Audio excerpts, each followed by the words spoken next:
Right now, as you watch this video, over 21 million barrels of oil per day are moving through a 21-mile-wide strip of water. Insurance premiums have surged by 37% in just 72 hours. And at exactly 02:14 a.m. local time, April 14th, something happened in the Strait of Hormuz that almost no one fully understands yet. Not a war declaration, not a naval battle, but a signal. A signal so precise, so calculated, that within hours, Lloyd's of London, the world's most powerful maritime insurer, quietly reclassified risk levels in the region. A signal that forced U.S. naval assets, the most advanced on Earth, to change posture without firing a shot. A signal that caused energy markets in Singapore, London, and New York to react before most governments even issued statements. And here is the part nobody is saying out loud: the silence. No emergency UN session, no presidential address within the first critical hours, no immediate military retaliation, just silence. Three different kinds of silence: strategic, political, and deeply, unsettlingly intentional. Because what happened in those early morning hours was not designed to destroy ships. It was designed to redefine control. And once you see it, you cannot unsee it. The United States is not losing control of the Strait of Hormuz because of military weakness. It is losing control because it is playing a visible game in a theater that has already shifted to invisibility. That is the thesis. What you are watching unfold right now is not a collapse of firepower. It is a collapse of assumptions.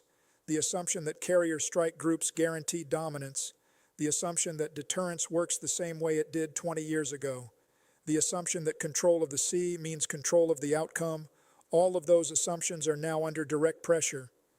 In the next few minutes, I'm going to walk you through exactly what happened in those early morning hours of April 14th, why it forced a strategic recalibration inside the Pentagon, and the two paths this crisis can now take: one that stabilizes the region, and one that quietly, irreversibly, reshapes global power. And if you want to stay ahead of stories like this, stories that move markets, reshape alliances, and directly impact your daily life, subscribe and turn on notifications, because the next 72 hours of this situation are going to move fast. Faster than most people are prepared for. Let us go back to April 14th, 2026. 02:14 a.m. local time, Strait of Hormuz. The water was flat, unusually flat. No storm systems, no high winds. Visibility stretched clean across the narrow corridor that connects the Persian Gulf to the open ocean. On the surface, everything looked routine. Tankers moving in slow, deliberate lines. Navigation lights blinking in disciplined rhythm. Radio chatter minimal, predictable. This is one of the most surveilled waterways on Earth. A floating artery, not just a shipping lane, but the circulatory system of the global economy. Nearly 21 million barrels of oil per day, according to the International Energy Agency, pass through this choke point. Roughly $1.2 billion worth of energy cargo every single day. Stop. Read that again. At the same time, U.S. Fifth Fleet assets were positioned exactly where doctrine says they should be. Carrier groups within response distance. Surveillance aircraft cycling overhead. Everything in place. Everything accounted for, and yet nothing was happening. That is what made it dangerous, because for years the dry timber had been stacking, since at least 2019, when multiple tankers were mysteriously damaged and blamed on limpet mines, according to Reuters and BBC reporting. Since oil price spikes of over 15% in a single day were triggered by disruptions that never escalated into full conflict. Since Iran began investing heavily, not in large-scale naval confrontation, but in asymmetric tools costing as little as $20,000 to $200,000 per unit, according to Pentagon assessments. Cheap, precise, deniable. Year 2:14 a.m., no explosions, no distress calls, just a shift. Engines steady, systems active, crews alert, waiting, received. Revelation number 1. This was not an attack on ships.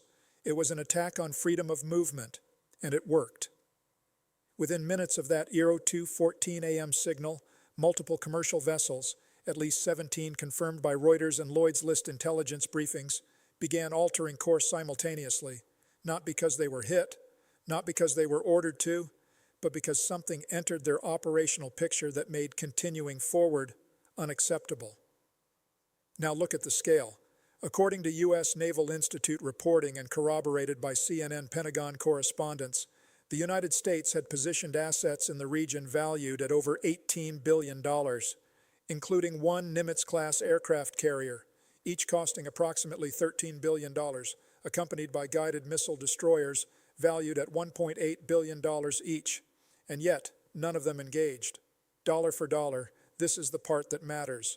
An asymmetric system estimated at under $500,000 total deployment cost, according to Defense Intelligence Agency analysis cited by the New York Times, forced a reaction across a naval presence worth tens of billions. Read that again. No missiles fired, no ships sunk, but movement controlled.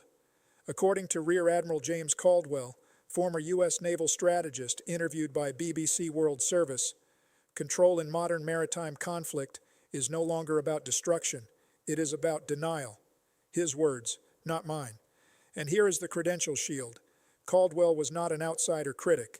He was appointed during a joint NATO command restructuring and later advised the Pentagon on asymmetric naval threats, elevated by the very system now being tested. Then came the quiet confirmation. The Pentagon's official briefing at 9:40 a.m. Eastern Time, reported by Reuters, used one specific phrase, temporary navigational disruption. He said disruption. He did not say attack. That was not an accident. Because under international law, those two words trigger entirely different responses. That is revelation number one, and we are just getting started. Revelation number two, and this one nobody saw coming. At 06:32 a.m. local time, hours after the initial signal, the strait was still physically intact. No burning ships, no debris fields. But inside one vessel, the MT Al-Safa, a mid-sized oil tanker flagged out of Panama, something else was unfolding. The crew had just finished their morning rotation. Tea was still warm in metal cups. The deck smelled faintly of diesel and salt. The sky had turned that pale blue that comes just after sunrise. Ordinary, predictable, safe. Then the alert came. Not an explosion, a warning. Navigation systems began registering anomalies, false proximity signals, ghost vessels appearing and disappearing within 0.8 nautical miles, according to Lloyd's List maritime alerts. Collision alarms triggered, autopilot disengaged, manual override. Panic is not loud at first. It is quiet, focused. On board was Chief Officer Rahim Ullah Khan, 38 years old, 2 children, contracted through a Karachi-based shipping agency. According to Al Jazeera interviews with maritime unions, he made the decision to halt forward movement rather than risk collision in a narrow corridor. That decision cost nothing and everything, because within hours, shipping delays cascaded across at least 43 vessels, confirmed by Reuters shipping data. Insurance liabilities triggered, contracts frozen, crews extended beyond legal rotation windows, stress levels spiked, no one died, but livelihoods were put on the edge. Let that land, because this is the part the mainstream narrative is getting wrong. This was not designed to kill sailors. It was designed to force them into impossible decisions. Decisions where safety protocols themselves become economic weapons. The cover story, technical anomalies. That was the phrase used in initial statements from multiple shipping operators, reported by CNN Business. He said anomalies. He did not say interference. That was not an accident, because admitting interference changes liability. It shifts blame. It opens legal doors no one wants opened. So the silence held. And here is the question that sits underneath all of it. If you can control behavior without firing a shot, what exactly counts as an attack anymore? And if no one is officially responsible, who is held accountable? If this level of control becomes normalized, what happens next? And if you want coverage that actually breaks this down without filters, subscribe now, because this story is not slowing down, and the next phase will be even harder to see in real time. Revelation number 3, and this one is about what is happening to the institution itself, because what failed in the Strait of Hormuz was not just a response, it was a system. Here is the list.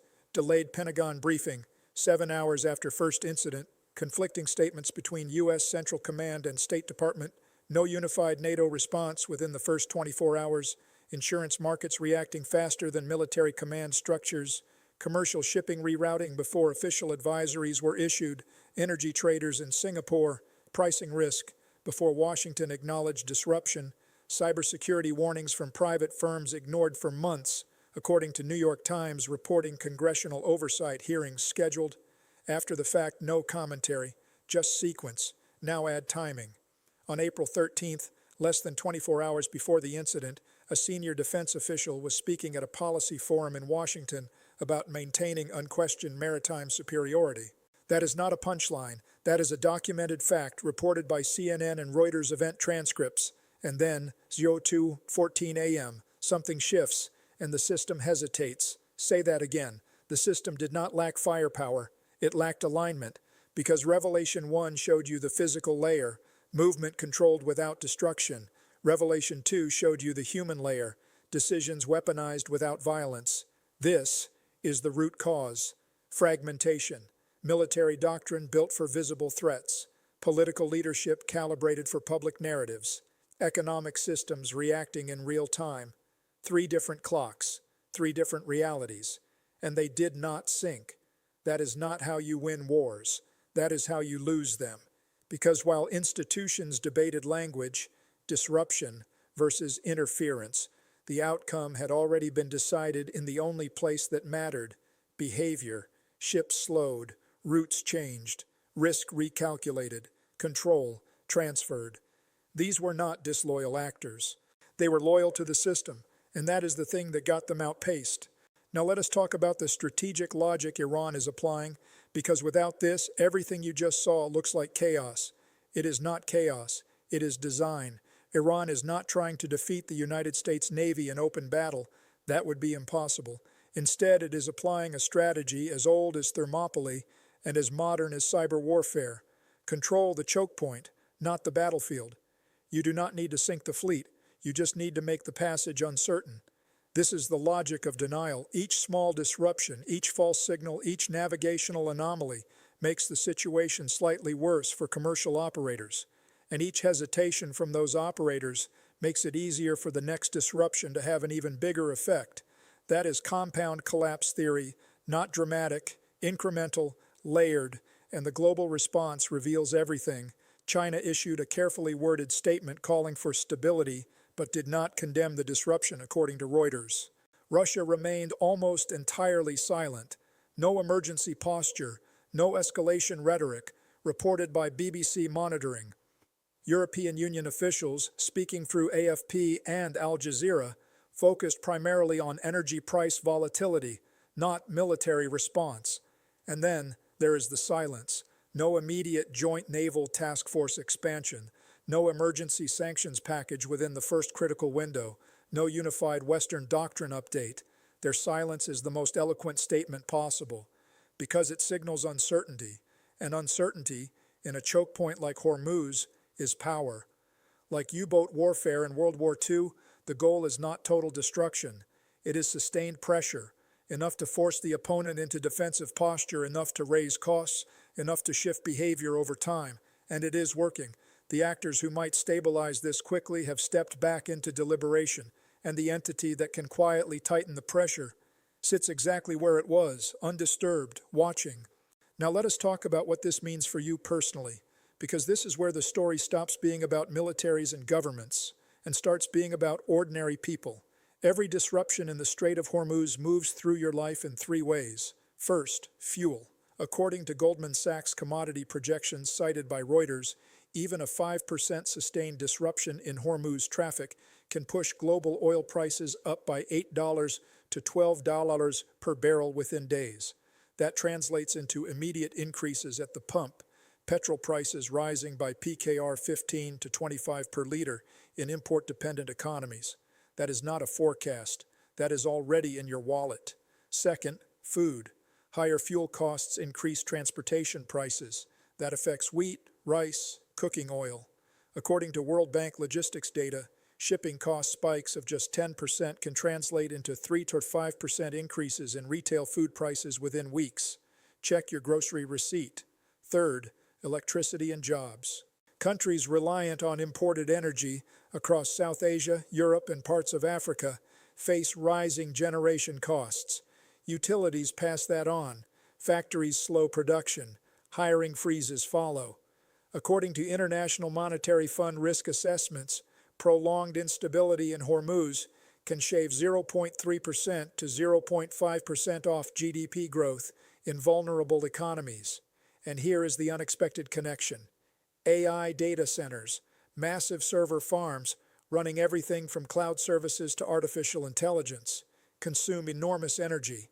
Rising energy prices increase operational costs for companies like Microsoft, Google, and Amazon, which then pass those costs downstream through pricing, subscriptions, and services. The system is connected.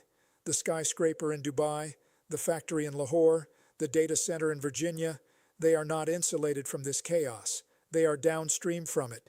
The Strait of Hormuz did not create that uncertainty. It just made it impossible to ignore.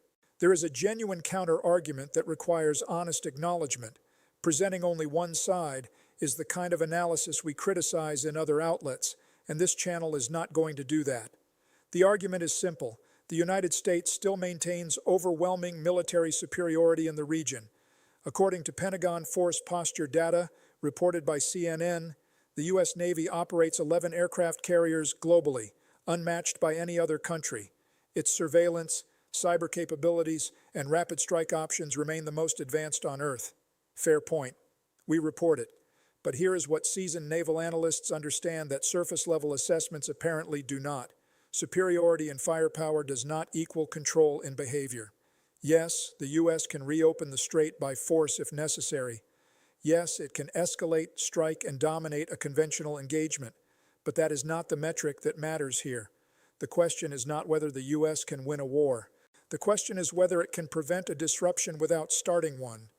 Because once escalation becomes the only tool left, the strategy has already narrowed. And that is the deeper reality. So where does this leave us? Let me give you two clear paths because there is no honest middle ground here. Path 1, containment and reset. In this scenario, the crisis is stabilized without expanding into open conflict, but only under a very specific sequence of events. First, intensified naval coordination between the United States, United Kingdom, and select Gulf allies restores predictable escort patterns within the strait within days.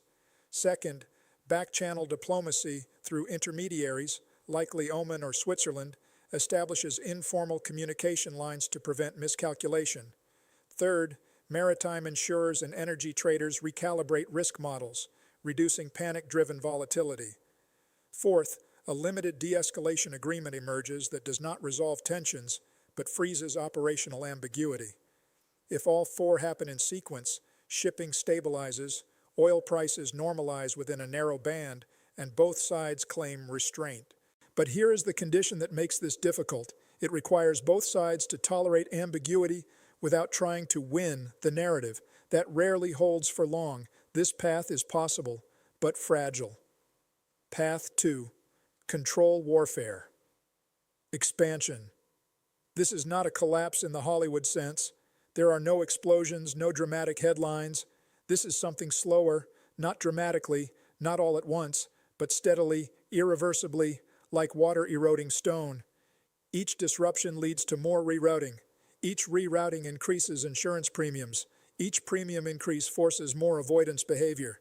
Each avoidance behavior reduces strategic predictability. And each loss of predictability invites further disruption. That is water on stone. Years from now, a future generation will ask, how did they not see it coming? And the answer will not be ignorance. It will be normalization, because control warfare does not look like war. It looks like logistics, pricing, and hesitation. Both China and Russia already signaled, through limited responses, that they prefer stability over intervention. Regional actors adjust quietly rather than confront directly.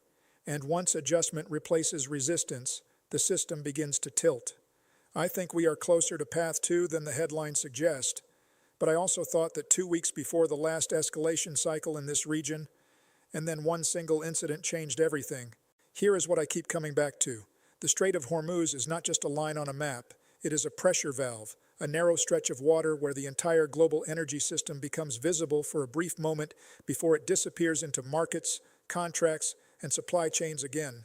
And right now, that valve is not broken. It is being tested not by destruction, but by hesitation. The most powerful navies in history are present in those waters. The most advanced surveillance systems ever built are watching every vessel, and yet the defining feature of this moment is not control, it is uncertainty, and uncertainty changes behavior faster than force. This is where the fire alarm metaphor becomes unavoidable, because Iran, in this framing, is not acting like a traditional military power trying to hold territory.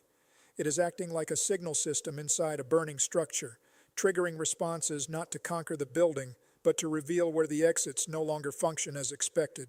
The system was never guaranteed, it was temporarily cooperating, and now that cooperation is under pressure, so the question is not whether the strait remains open, it is whether openness, as a stable assumption in global trade, can survive repeated testing without becoming something more fragile every time it is proven vulnerable. Can a system built on uninterrupted flow of energy and trust recover its confidence after repeated interruptions? Or is it always just one signal away from becoming something else entirely? Share this with someone who still thinks the Strait of Hormuz is just a distant geopolitical headline. It is not.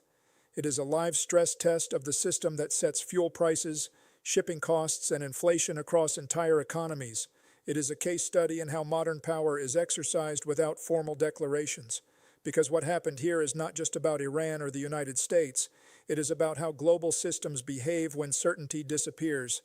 Now, 3 questions, and each one matters for a different reason. Q1. Analytical.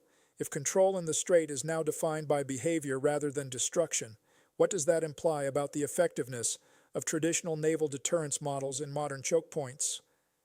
Q2. Accountability. When disruption can occur without clear attribution, who is responsible for protecting civilian shipping, states, alliances, or private insurance systems, and are they actually prepared for that responsibility? Q3. Philosophical. Is global stability ever truly stable, or is it always just a temporary agreement between systems under pressure from events waiting to happen? If this level of breakdown matters to you, subscribe, turn on notifications, and like the video, because these stories are not slow anymore, and understanding them late is the same as not understanding them at all. I read every single comment. Your perspective shapes future analysis. This channel exists to cover the stories that are real, that have stakes, and that require more than a 90-second explanation. Stay sharp.